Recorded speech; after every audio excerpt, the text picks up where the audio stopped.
Kalingap! Welcome back sa channel po ni Kuya Val. I am your host for today and it's me, Charlotte of Cebu! And yes, for sure, alam na po natin kung anong kaganapan for today. Ito po ay magkakaroon po tayo ng part 2. Ito po yung inaantay yung part 2 mga Kalingap. So wala lang patumpik-tumpik pa kasi nagkakaubusan na po ng laway at luha dito mga Kalingap, no? So, sana nandito po si Viance at kung wala naman ay makikipagkwentuhan na lang po tayo sa kanyang nanay. Shout out po pala, a big shout out sa lahat po ng mga EDC fanatics. Maraming salamat po sa inyong suporta at ang taas po ng views no, nung unang interview natin kang Viance. Tao po! Hello po ate. Wala pa po si Viance? Wala pa po. No, cute naman ito. Bago to? Opo. No? Hi, baby! Ang cute nung, akin na to. Charot lang. Kay Biancy yan. Ay, kay Viance pala yan. May bagong si Viance. Ay, ate, may dala po kami sa inyo. Pasalubong po galing kay Kuya Val. Bigas po, ate. 25 kilos na bigas. Salamat po. So, ate, dahil po mga Kalingap, no? Wala pa po si Viance. Mamaya pa po yun. O, mamaya pang hapon. So, pwede... Nagsama mag-vlog kayo. Nag-vlog kang Edo. So, sa ate kung tayo muna magkwentuhan. Huwag ka mag-alala, di ba tayo iiyak ngayon? Ay, baby. Cute naman ng baby. Uy, ay, nahiya. Nahiya si baby. Nahiya ka? Nahiya ka, baby. Sa ate, dito po tayo. Ayan, pasok po kayo. Madilim dito. Madilim yan. Dito na lang. Opo. Dito na lang tayo. So ate, napanood niyo po ba yung natin? Na i-post na po ni Kuya Val yung unang interview po natin at marami pong napamangha. Yan po yung rason kung bakit po tayo bumalik, no? Kasi nabitin po sila. Di ba hindi po natapos yung natin interview that time kasi nag-overheat yung phone. So ngayon po ay tatapusin natin. Ang pagtatapos, hindi po. Sa atin marami pong namangha sa naging sagot niyo po doon. Marami ang natuwa dahil nga sa kahit na napakadami ng blessings na natanggap natin dahil kay Viance, ay naging naging simple pa din yung pamumuhay po natin. So ano pong masasabi na mas lalo pong nauunawaan na ng karamihan yung takbo ng buhay niyo po? Opo. Po, nagpapasalamat po kami sa lahat po na... Luwa ka ni Bebe yung microphone. Haha. Dito na natin ilagay. Yan. Nagpapasalamat po kami sa lahat ng nag-support kay Biancy po. At po, na nakatulong po sa amin. Oo Sobra nga. pong saya namin na na tulungan si Biancy, lalo na makakapag-aral na po baga siya. Oo, no? Kasi talagang kung kami po ang aasahan, hindi naman po makakapag ng kung anong gusto niyang course, ang niya, siguro po yung lang, baka po hindi siya makapagtapos. Oo nga, kasi sadyang napakamahal talaga pag nagkolehiyo na. Opo, sobra po. Yun po talaga Ang yung... laking tulong po sa kanya sa pag-aaral niya. Yun po yun, no, mga Kalingap, kung napapansin niyo po, bawat nanay, wala po talaga silang hiling, kundi makapagtapos lang ng kanilang anak sa pag-aaral. Dati po talaga, ang gusto lang namin kay Biancy, yung kay Doc Lab pa po, baga makapag-aral lang siya, okay na po yun. Sabi ko, matulungan lang siya sa pag-aaral kasi yung may sakit si Papa nga niya noon. Sabi ko, makapag-aral lang, okay na sa akin. Hindi ko akalain, ganun na blessing. Dami ng blessing, tapos yung pabahay. Oo nga, narinig ko na yung bahay daw ay baka next month? Tama ba? Opo, Matatapos- sabi daw ba? Opo. Matatapos New Year na po. next month. Opo. Ay, di mo lang ako Ay, babalik ka pa naman yan. Di ba na ako makasali sa ribbon cutting? Kailan alis mo? Next month na din. Sayang Babalik ka naman. pa naman yata. Oo, pero di ko pa alam kung kailan. Sayang naman, excited pa naman ako mag-sleepover. Pero mag-sleepover doon. Sayang po Oo ate, no? naman. Hindi po natin hindi po natin inaasahan na sadyang napakalaki po ng bahay nyo. Ano pong masasabi mo Oo nga po. doon? Nalilipat na kayo sa mansion nyo. Tinatawag nila itong mansion eh. Yeah. Nahihiya nga kami kasi hindi naman baga kami sanay magtira sa ano na. Ganyan? Oo. Kasi simple lang na bahay, ayos na sa amin yun. Napakalakas ng batang to ay. Saan to nagmana? Ha? Saan to nagmana? Ano lang sa amin, simpleng bahay lang, baga ayos na sa amin. Hindi namin nakalain na ganun ang Ganda, papagawa ng no? bahay. Ang ganda at ang Parang laki. nakakahiya na tuloy tumira pag ganun. Ba't po kayo nahihiya, ate? Deserve nyo naman po Hindi kami yan. Marami nga ang natuwa dahil kayo po noon pa man ay matulungin. Kaya grabe yung balik ng biyaya sa inyo po. Salamat So yung po bahay, sa yung bahay na po yun ay talagang deserve po para sa pamilya ni Viance. Salamat po sa lahat. Sa lahat po ng tumulong sa mga, lalo na po sa sponsor, kila sa Lito, sa Leo po, Mm-mm. kay Mami Rexy, kay Ping Provido po, kay Ma'am Ana from Japan. Ang bait talaga ng mga Lahat-lahat po, sponsors hindi ko niya na- ay sobra. Yung mga po.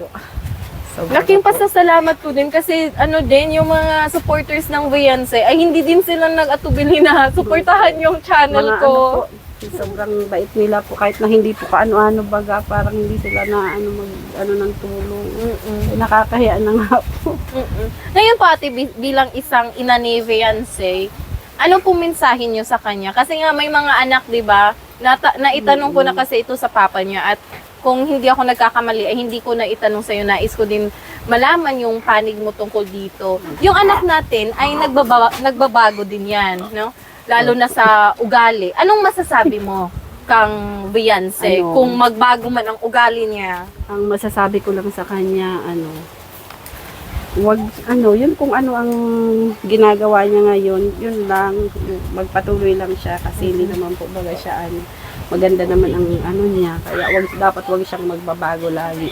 Kung magbago man siya, kung maging maayos man yung buhay niya, sana dumating yung araw na siya naman yung makatulong sa amin na mahirap din. Gusto ko ganun ang mangyari niya sa kanya.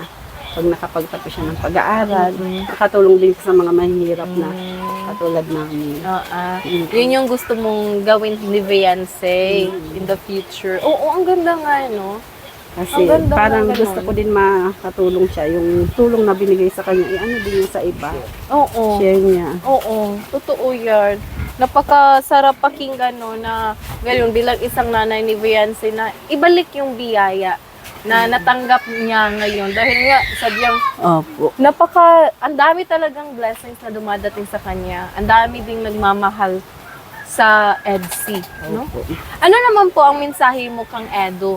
Napanayam Ay, ko oo. si Edo last time at sabi niya ang laki ng pagbabago ni Opo. Viance. Sobrang saya ng masaya kami at hindi na siya yung dating mahihain po baga. Tapos yung Bakit po mahihain si Viance, ate? Mahihain Saan si pa Viance. nagmana?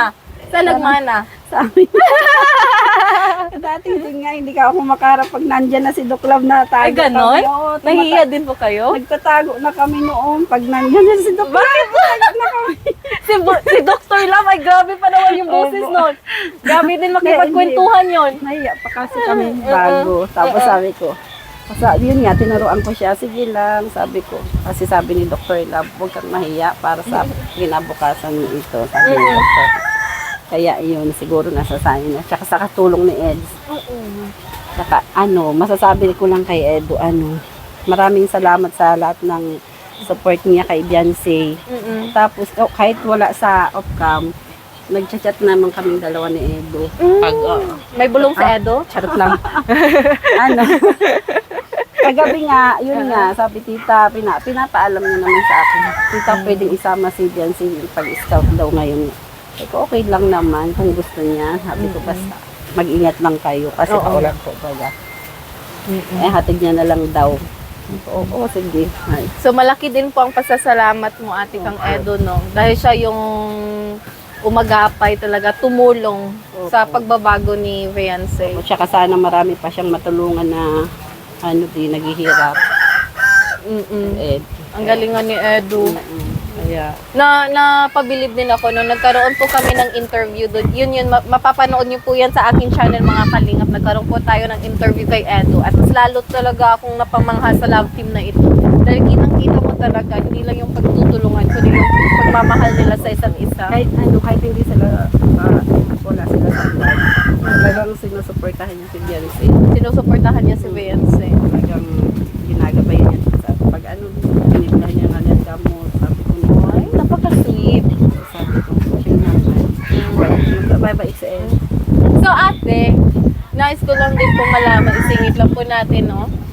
Ramdam mo ba na ang iyong anak ay umiibig na? Ano po ate? Diretsahan na to? Mas, Siguro ang po. ina kasi yung nakakaramdam ng pagbabago sa anak, di ba? Opo. Sa iyo pong palagay ate, si Beyonce po ba ay umiibig na? Ano kasi si Beyonce, hindi parang ang turingan namin magnanay, parang yung Oo. Friend, di ba? barkada kami. Yeah, napansin ko nga yan. Ano, pag bago ako matulog, bago Mm. siya matulog sa kwarto niya, yun, higa na muna yan sa tabi ko. Mm-mm. Magkikwentuhan kami yung nangyari buong maghapon, kwento niya sa akin. Tapos, hindi ko kinukwentuhan ko nga siya tungkol kay Edgar. Kumusta niya ka? Kung anong ginawa niya. Nanliligaw na ba? Sabi ko yun nga, kinikwento naman niya sa akin. Kung anong mga ano nila. So, umiibig na ba? Ano lang po te? Yes or no? Ang anak niyo po bang si Beyonce ay umiibig na? Hindi. Kasi siya, hindi naman. Pero may pagbabago na sa kilos. Oo. Kasi Crush niya nga daw si Kuya Eds niya. Sabi niya sa akin, gusto ko pa mama magtapos ng pag-aaral niya. Yun niya. Sabi ko, oo. Sabi So, ayun na po mga kalingap ha, hindi po galing sa akin yan. Kasi nabulong na yan ni Beyonce sa akin, pero ayoko talagang sabihin. crush niya. Oh, mama na niya ha, huwag niyo akong anuhin. So, sa madaling Saka salita, ding ding ding, crush ni Beyonce Tsaka si hindi naman tayo Edu. pwedeng madlang kung anong nararamdaman ng bata. Kasi dapat sa person tayo. And then, wag natin pangunahan. Kung may ano man, kung may namuumang relasyon, ay sila mismong dalawa ang magsiwalat yan, di ba?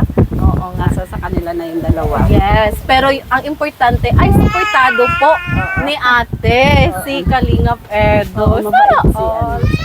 Oo. Anong nagustuhan mo kay Edo? Ano po? Bukod mabait sa siya'y matulungin, siya ay gentleman, siya ay gwapo, ano pa po yung mga katangiang taglay na nagustuhan mo para kay Beyonce? Mabait po si kabait talaga si Edu kahit na hindi sa sa off-cam talagang mabait si Edu. Nagkakwentuhan din kayo? Oo, sa cellphone, nagchat-chatan kami. Nagchat-chat kayo sa Oo. cellphone. Anong tawag niya sa'yo, mama? Tita. Ay, tita pa. Tita. Tita pa pala. Minsan, pag nandito nanay, gano'n. Nanay, Pag sa cellphone, tita. Mm-mm. Pag nandito nanay. Mm-mm. So, yun po yun. Mabait si Edu, kaya sabi ko, ang sinasabi ko lang naman sa kanya,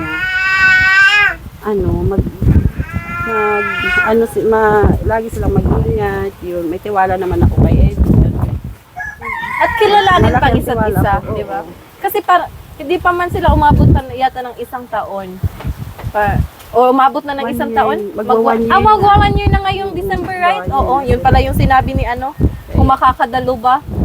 Tinanong na din yan pala sa akin. Magwa 1 year na sila. Nagwa 1 year na. Oh, 1 year na ang pagsubok din sa mga basher. Oo nga. Pero at least ate, yung interview natin, mas nagbigay linaw talaga yun sa lahat.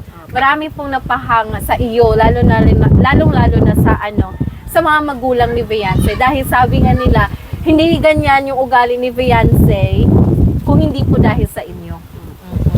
Yung pagka mabuting anak ni Beyonce, dahil din po yan sa Dapat sa pagpapalaki mga ninyo. magulang ay dapat lang sa mga magulang yung intindihin yung anak natin. Kung ano ang kung may problema sila. Parang hindi lang kayo magulang, kundi barkada. Oo, ang sarap nga lang, ng ganyan. para lumaki yung anak natin na talagang Komportable. Kasi hindi lahat ng mga anak ay open sa mga magulang nila. Lalong-lalo na yung mga magulang na pag may sinasabi yung anak, nagbibigay agad ng komento, no? Kasi iba-iba kasi tayo ba yun lang. Pag may Oo. pagkakamali ang anak natin, turuan. turuan natin sila, pagsabihan natin sila. May, minsan napapagalitan. Ganon. Nakikisabay yung mga ito si Beyonce mga kalingap at ito si Edo. O dito niyo po makikita yung katotohanan kung sino po yung maharot sa kanilang dalawa. Joke lang, may pa-commercial pa tayo dito.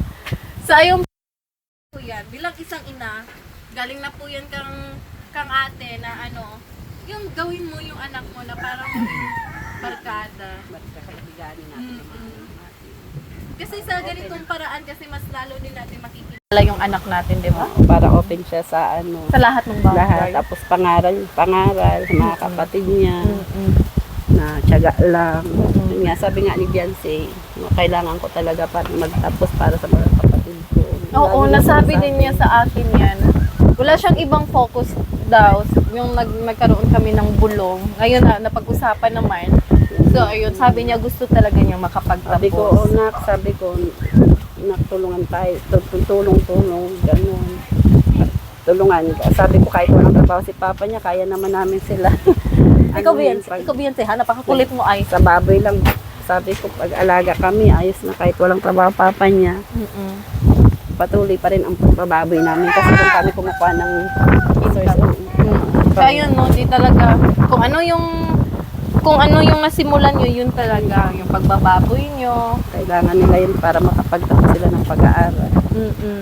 Kasi yung pagbababoy yun yung ano nyo, Opo. source of income. Opo. So, ang Talaga. galing. Ang galing talaga. So, ayun, ano pa po yung mensahe mo kang Beyonce?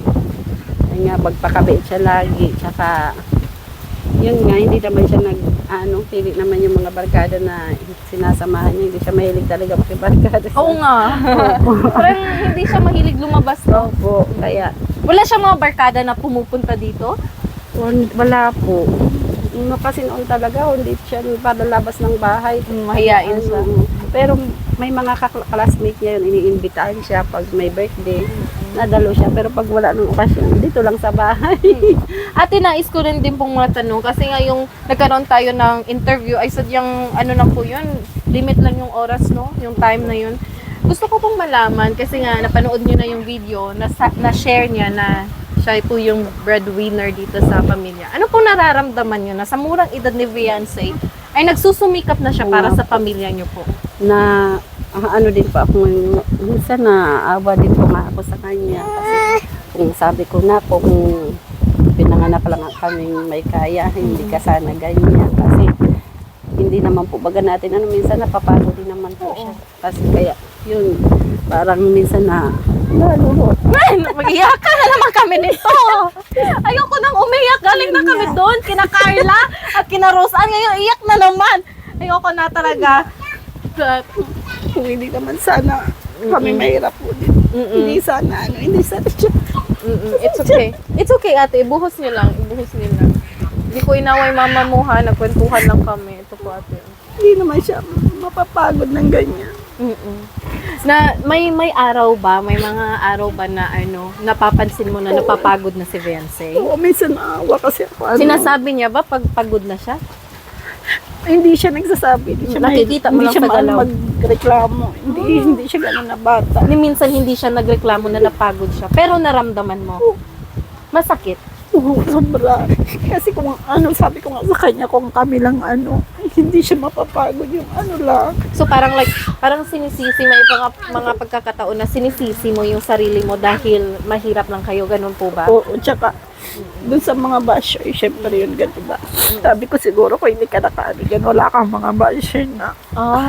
Kasi nga Masasakit kung yung minsan salita. masakit na yung salita, so parang sinasabi mo na kung hindi ka lang pumasok sa ganitong klaseng trabaho, ay walang mangbabash at magsasabi Oo. sa'yo ng ganito.